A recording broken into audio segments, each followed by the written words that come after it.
ঈদের চতুর্থ দিনে সিলেটের পর্যটন কেন্দ্র সাদা পাথরে হাজারো পর্যটকের আগমন ঘটেছে। সকাল থেকেই প্রাকৃতিক সৌন্দর্য উপভোগ করতে দেশের বিভিন্ন স্থান থেকে দর্শনার্থীরা ভিড় করেন। পর্যটকদের অতিরিক্ত চাপে নৌকা ঘাটে সৃষ্টি হয় ভিড়। এতে নৌকায় ওঠার সময় পর্যটকদের দীর্ঘক্ষণ অপেক্ষা করতে হয়। তবে পর্যটকরা স্বাচ্ছন্দ্যে সাদা পাথরের মূল স্পটে পৌঁছাতে পারছেন। এলাকার লোকজন জানান, ঈদ উপলক্ষে প্রতি বছরই পর্যটকের আগমন হয়, এবার ভিড় তুলনামূলক বেশি।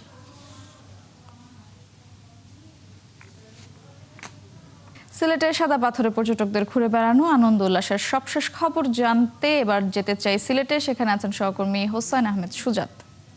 সুজাত, যেমনটি এর আগে আমি বলছিলাম যে নৌকা ঘাটে পর্যটকরা অনেক বেশি মানুষের কারণে একটু লম্বা লাইন হচ্ছে, তো সেই লাইন কি এখনো আছে? পর্যটকরা কি সেই দুর্ভোগ এখনো পোহাচ্ছেন কিনা, বা আরো কি কমেছে কিনা? এছাড়া সাদা পাথরে আসা পর্যটকদের প্রতিক্রিয়াও জানতে চাই।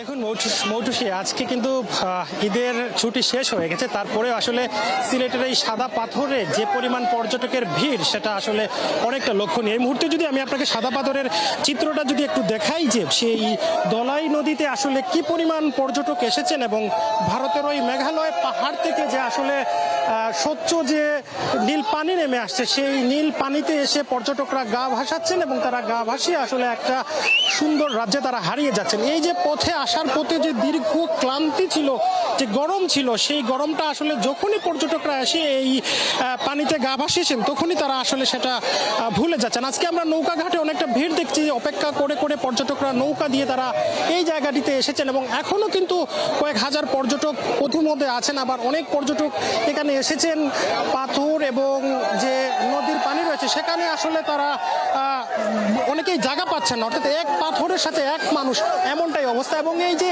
নারী, পুরুষ, শিশু, বৃদ্ধ, বনিতা সবাই একসাথে কিন্তু এই নদীতে গা ভাসিয়ে তারা আনন্দের রাজ্যে হারিয়ে যাচ্ছেন, এবং অসংখ্য পর্যটক দেশের বিভিন্ন জায়গা থেকে এসেছেন। আমরা একজনের সাথে একটু কথা বলবো।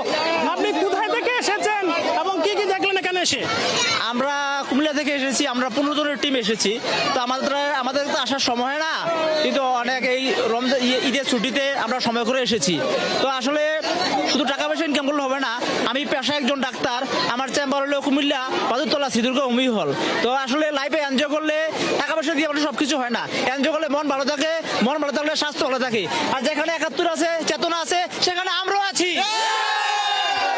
আপনাকে মৌটুসী, আপনি শুনছিলেন যে আমরা পর্যটকদের সাথে কথা বলছিলাম, তারা বলছিলেন যে আসলে লাইফে টাকা পয়সা দিয়ে কিছু হবে না যদি এনজয় না করা হয়। তো সিলেটের আজকের এই সাদা পাথরে দেশের বিভিন্ন জায়গা থেকে পর্যটকরা এসেছেন এবং এই পর্যটন স্পটে ধন্যবাদ সুজাত আপনাকে, আপনি থাকবেন।